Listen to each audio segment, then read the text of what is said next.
Mention Baltimore, and this is what most people think of: riots, fires, looting, businesses destroyed, hundreds arrested.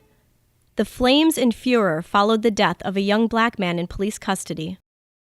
But here's a very different view of Baltimore: volunteers of many backgrounds working together for the common good. Fewer people are aware of Baltimore's reputation for helpfulness and charity, something that's developed over almost 200 years. Here at the Real Food Farm, in a giant plastic-covered greenhouse, volunteers are transplanting and pruning strawberries, learning to farm and growing food for city people who never get enough fruits and vegetables to eat. There's always a need for volunteers. We have need in especially spring and fall, help prepping beds and getting plants out. In the summertime, we even need help with the harvest. And in the winter, we need help fixing everything that we broke all year. Many volunteers are students. I'm mostly here just because I love farming. It's a great escape from just like my lifestyle as a high school student, but also it's just really fun to know that the work you're doing is going straight to helping people. It's definitely fulfilling, and it makes you realize how fortunate you are living where you live and how you live in comparison to other people who don't have what you have. This day's volunteers include a mother and daughter. Pretty much we grow a lot of the things that they grow here, so I learn a lot by coming that I just apply at home. Well, I've had a couple friends volunteer with me before. They live close by to here, so because my school's around here, so I just kind of pick them up on Saturday mornings, and then we're like, okay, let's go farm. Some students stress practical values.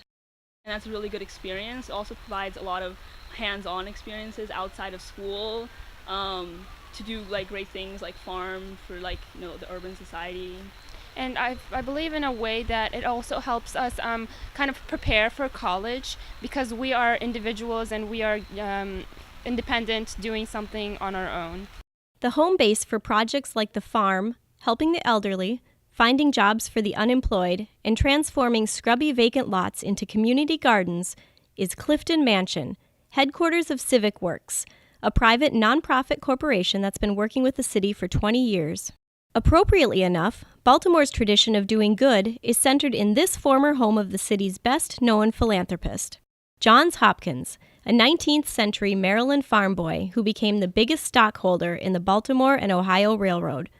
The railroad made the city a vital national transportation link and made Johns Hopkins rich and famous. When he died in 1873, he left more than $7 million to charity. At the time he gave the money, the $7 million was the largest single philanthropic gift in American history to that date. Hopkins' $7 million, equal to $140 million today, went partly to establish Johns Hopkins University, now one of the world's greatest academic institutions, and partly to build this country's most highly rated hospital. Johns Hopkins Hospital and Medical School have led the way in modern American medicine. George Peabody, a visionary 19th century banker, established Baltimore's philanthropic tradition of community uplift. His gift of $1.5 million created the Peabody Institute, which includes a famous music school, art gallery, library, and concert hall. Enoch Pratt, a hardware multimillionaire, brought the city its revolutionary free library, where poor blacks as well as rich whites could borrow books for nothing. It remains the city's main library system. Baltimore's other leading 19th century philanthropists include a father and son, William and Henry Walters. William bought European art. Henry bought even more and built the Walters Art Museum. Like the Walters Museum, Clifton Mansion, Johns Hopkins' old home, is now a city-owned landmark. It's sometimes the scene of reenactments of battles around Baltimore in the War of 1812. Inside is this etching of the British bombardment of Fort McHenry in Baltimore Harbor. Francis Scott Key watched the attack from a ship and famously described the rocket's red glare and bombs bursting in air in a poem that became the words of our national anthem. One of those bombs, an unexploded cannonball filled with shrapnel, is also on exhibit. Clifton Mansion is part of a 200-year-old historic and philanthropic tradition. Adante Hart is a part of that tradition, a Johns Hopkins graduate who now teaches cooking classes and volunteers at the farm. Definitely want to tell, my coworkers, come out to a farm, spend some hours just, putting your hands in the dirt and really just getting involved with the soil, because I think it's really something special about, getting back to the soil and seeing where your food comes from, and it helps you appreciate foods more and more.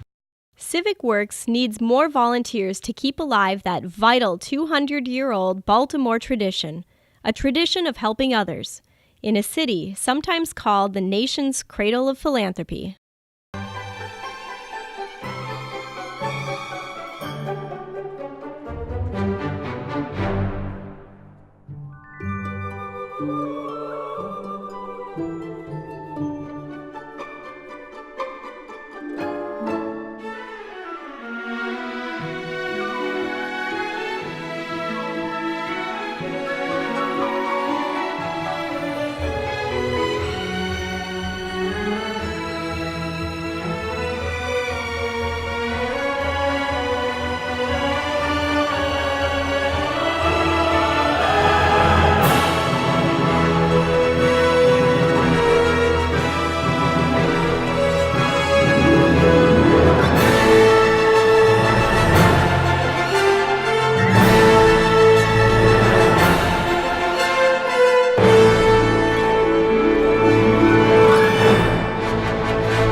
The Los Angeles River, once a junk graveyard.